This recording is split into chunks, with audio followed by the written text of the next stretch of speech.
नमस्कार साथियों, स्वागत है आप सभी का वाईडी एग्रीकल्चर एकेडमी में। मैं नीलेश पटेल आज आपके लिए एक स्पेशल सेशन लेकर के आया हूं। जैसा कि बच्चे जैसे यूपीपीएससी मेंस की भी तैयारी कर रहे हैं, साथ ही साथ एजीटीए की भी तैयारी कर रहे हैं और टीजीटी पीजीटी जैसे एग्ज़ाम की तैयारी कर रहे हैं, साथ ही साथ वो बिहार कोऑर्डिनेटर की वैकेंसी की भी प्रिपरेशन करने के लिए अपनी तैयारी बना रहे हैं। उसके साथ साथ राजस्थान में सुपरवाइज़र, AO, AO इनकी भी तैयारी करना चाहते हैं।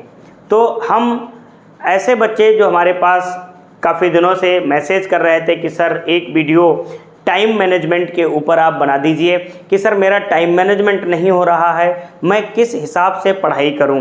तो मैं आप लोगों के लिए एक इफ़ेक्टिव टाइम मैनेजमेंट टिप्स का वीडियो लेकर के आया हूं।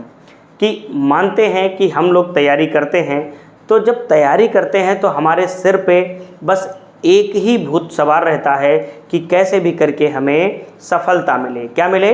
सफलता मिले। इतना तो हम लोग जानते हैं। अब सफलता के लिए हम लोग पढ़ाई करते हैं और कभी कभी क्या होता है कि हम मान लो एक एग्ज़ाम की तैयारी कर रहे हैं, पेपर आने वाला है, 2 महीने बचे हुए हैं, फिर तब तक दूसरा कोई एग्ज़ाम आ गया, हम उधर की ओर भटक जाते हैं और अपना टारगेट भूल जाते हैं। तो ऐसी जो भी गलतियां हम लोग करते हैं लाइफ में, उन गलतियों को हम दोबारा ना दोहरान करें, इसलिए हम आपके लिए बहुत अच्छा ये आपको सेशन लगेगा, क्योंकि मैं आपको आपका रियलिटी यहाँ पर शो करने वाला हूँ। ठीक है, तो सबसे पहला जो हमारा मुद्दा है इफ़ेक्टिव टाइम मैनेजमेंट टिप्स। एक बच्चे के लिए कैसे प्रभावशाली समय प्रबंधन की टिप्स हम दे रहे हैं आपको। तो सबसे पहले हमें अगर सफल होना है और अगर हम गवर्नमेंट जॉब की तैयारी कर रहे हैं, तो सबसे पहला उत्तरदायित्व तो हमारे पास होना चाहिए सेट क्लियर गोल्स। कहने का मतलब आपका अपना एक गोल्स होना चाहिए। जैसे अगर आप एजीटीए की तैयारी कर रहे हो तो एजीटीए का ही गोल्स होना चाहिए। अगर आप एसएससी की तैयारी कर रहे हो तो एसएससी का ही गोल्स होना चाहिए। अगर आप आईबीपीएस की तैयारी कर रहे हो तो वो आपका गोल्स होना चाहिए। अब आपने एक सेट गोल कर लिया, मतलब गोल सेट कर लिया, कहने का मतलब आपने एजीटीए का गोल सेट किया। अब आपको क्या करना है? आपने गोल तो सेट कर लिया, अब इसी पर आपको सारी चीज़ें फॉलो करना है कि सबसे पहले हमको एक पाठ्यक्रम लेना है, फिर उसी हिसाब से पढ़ाई करना है। तो अब यहाँ पर गोल सेट करने में समस्या आती है कि अब आप कहोगे कि सर हम एक ही वैकेंसी की तरफ भागेंगे तो नहीं हुआ तो क्या होगा। अब मान लो अगर आप 4 वैकेंसी की तरफ भाग रहे हो, चारों में नहीं हो रहा है तो क्या होगा। तो कहने का मतलब है अपना सबसे पहले उत्तरदायित्व, तुम्हारी प्राथमिकता सबसे पहली है कि हम अपना गोल सेट करें, तभी हम सफलता की ओर जा पाएंगे। अब आपने अपना गोल सेट कर लिया, अब उसके बाद आपको क्या करना है? Prioritise task. आप किस कार्य को प्रायोरिटी दे रहे हो?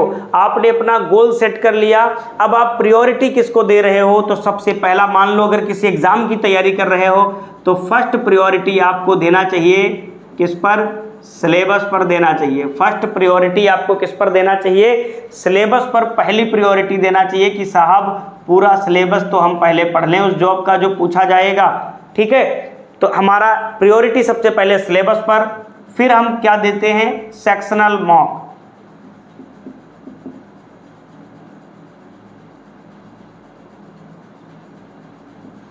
सेक्शनल मॉक देते हैं हम लोग। ठीक है, तो सेक्शनल मॉक हम लोग देते हैं।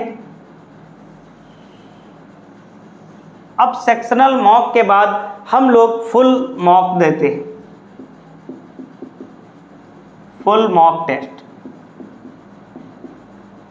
ये हमारा एक सिस्टमेटिक हुआ कि सबसे पहले तो हम अपने सिलेबस को कंप्लीट करेंगे, फिर हम अपने सेक्शनल मॉक को, जैसे एग्रोनॉमी आपका कंप्लीट हो गया तो आप एग्रोनॉमी का मॉक दे दीजिए, हॉर्टिकल्चर कंप्लीट हो गया तो आप हॉर्टिकल्चर का मॉक दे दीजिए, प्लांट ब्रीडिंग कंप्लीट हो गया तो आप प्लांट ब्रीडिंग का मॉक दे दीजिए। जब ये दोनों सेगमेंट पूरे हो जाएं, आपका सिलेबस भी कंप्लीट तैयार है, आपने सेक्शनल मॉक भी बहुत अच्छे से दिया है, फिर आपका फुल मॉक टेस्ट होना चाहिए जो आपके सफलता में 4 चांद लगा देगा। मैं आपको अपना पर्सनल एक्सपीरियंस शेयर कर रहा हूं कि सबसे पहले अगर लाइफ में सफल होना है तो आपको एक सेट करना चाहिए, गोल को क्लियर कर देना चाहिए कि हमें किस पर फोकस करना है। अब जब क्लियर कर देंगे तो प्रायोरिटी हम किस पर देंगे, सबसे पहले सिलेबस को कवर करेंगे, फिर सेक्शनल मॉक को लगाएंगे, फिर मॉक टेस्ट लगाएंगे, पूरा फुल मॉक टेस्ट। उसके बाद नो डिस्ट्रैक्शंस, कहने का मतलब सगे संबंधी, रिश्तेदार, नात द्वार, दोस्त, ठीक है, इनसे डिस्ट्रैक्ट, सोशल मीडिया, सारे सोशल मीडिया से आप दूर हो जाओ। अगर आपका एग्ज़ाम टाइम चल रहा है तो बस मेरी बात अगर आपको अच्छी लगे तो थोड़े समय के लिए आप डिस्ट्रैक्शन के दायरे से दूर हट जाओ। जितनी भी आप सोशल मीडिया उपयोग कर रहे हो, सारे के सारे सोशल मीडिया आपको डिस्ट्रैक्ट करेंगी, तो आप सोशल मीडिया से थोड़ा समय के लिए दूर हो जाओ। तो आप जब सोशल मीडिया से दूर हो पाओगे तो अपने टाइम को लिमिट में ला पाओगे, अपने टाइम को लिमिट सेट कर पाओगे टाइम की। जैसे मान लो अभी आप चाय पीने जाते हो, पता ही नहीं चलता आपको हमें वापस कब आना है, घूमते घामते शाम हो जाती है, दोस्त बुला लिया चले गए, पता ही नहीं हमें कि हमें कब आना है।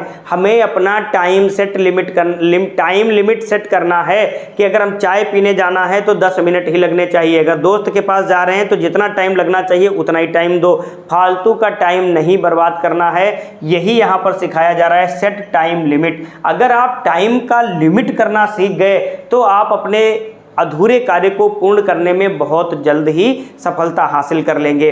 तो हम धीरे धीरे से आपको स्टेप बाय स्टेप बता रहे हैं, आपके जो जीवन की जंग लगी हुई है उसको छुड़ाने का कार्य कर रहे हैं। अब आप टाइम को जब सेट करना सीख जाओगे तो लर्न टू सेव नो, मतलब बचत करना सीख जाओगे आप। किसकी बचत? क्षरण की बचत। आपके जो दिमाग की क्षरण हो रहा था उसका बचत करना सीख जाओगे, पैसों की बचत आपकी हो जाएगी, समय की बचत हो जाएगी, ठीक है, और आपकी भी अहमियत होगी जब आप अपने आप को अंदर कैद रखोगे। देखिए अभी नहीं कैद तो कभी तो कैद करना पड़ेगा। कब तक आप अपने दोस्तों के जॉब के स्टेटस लगाते रहोगे कि मेरा दोस्त इसमें सेलेक्ट हो गया, मेरा दोस्त इसमें सेलेक्ट हो गया? कभी अपना भी तो स्टेटस किसी से लगवाओगे। अगर अपना स्टेटस लगवाना है तो फिर से मैं कह रहा हूँ कि आपको एक गोल सेट करना है, फिर आप उस गोल के तहत प्रायोरिटी देना है कि सबसे पहले हमको किन चीज़ों पर फोकस करना है। उसके बाद जितने भी डिस्ट्रैक्शन वाले पॉइंट हैं सबको हटा देना है। ज़्यादा किसी से बात नहीं करना रातों रात, ना किसी से फेसबुक पर चैटिंग करना, ना ही इंस्टा पर रील्स देखना, सारा कुछ हटा दीजिए। फिर अपना टाइम लिमिट कर लीजिए कि हमें किस टाइम क्या करना है। उसके बाद हम लर्न टू सेव नो, मतलब अपने समय को हम कैसे बचत करेंगे। जब इतनी सारी चीज़ें हो जाएंगी तभी आप कुछ अच्छा कर पाओगे। अब बच्चे पूछते हैं सर बताओ सर सब्जेक्ट कितने घंटे पढ़ें? अरे जब भूमि ही बंजर है तो उसमें फसल क्या उगेगी?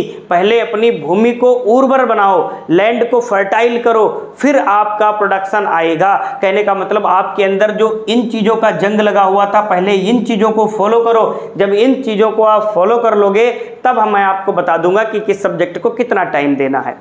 ये बात आपको समझ में आ गई कि हमें ये सब चीज़ें कर लेनी है, तब हम अपने सब्जेक्ट को निरंतर मेहनत करते रहेंगे और सफल हो जाएंगे। देखिए हम इंसान हैं, ठीक है।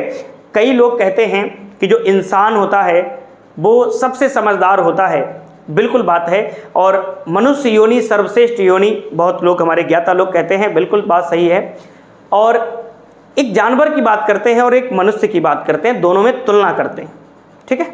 एक जानवर का बच्चा पैदा हुआ, उसको चलने में, कूदने में, टहलने में 1 दिन लगता है, उसके बाद वो टहलने कूदने लगता है। एक मनुष्य का बच्चा साल लग जाता है पूरा, तब जाके वो हल्का सा किलकारी मारता है, हंसता है। क्यों? जानवर का बच्चा 1 दिन के अंदर चलने लगता है क्योंकि उसकी माँ उसको, अपने बच्चे को पूरी तरीके से चाटती है अपनी जीभ से। क्या आप अपने बच्चे को चाटोगे, क्या 1 दिन में चल जाएगा? नहीं चलेगा, बिल्कुल नहीं चलेगा, उसको चलने में 1 साल लग जाएगा। अब बात करते हैं जानवर होते हैं, ठीक है। मनुष्य भी जानवर होता है। अगर मनुष्य में अज्ञानता भर गई है पूरी तरीके से तो वो भी क्या होगा? एक जानवर की भांति होगा, ठीक है। तो हमारे अंदर एजुकेशन है तो हम सबसे पहले हम पढ़े लिखे हैं और हम नौकरी पाना चाह रहे हैं, परंतु किसी न किसी बुराई की वजह से, इन्हीं में से छिपी हुई बुराई की वजह से हम नौकरी तक नहीं पहुंच पा रहे हैं। कहने का मतलब आपको ये जब गोल सेट करोगे तो आपकी महिला मित्र या आपका पुरुष मित्र, उसको भी टाटा बाय बाय कहना पड़ेगा कि कुछ समय के लिए, जब तक आप नौकरी नहीं पा जाते हो तब तक के लिए आप उसको टाटा बाय बाय कर देना, क्योंकि अभी नहीं करोगे तो वो आपको बाद में करके चली जाएगी या चला जाएगा। तो सबसे पहले हमने जो आपको ये 5 टूल्स बताए हैं इनको फॉलो करिएगा, फिर देखिएगा कि आपका टाइम मैनेजमेंट कैसे होता है।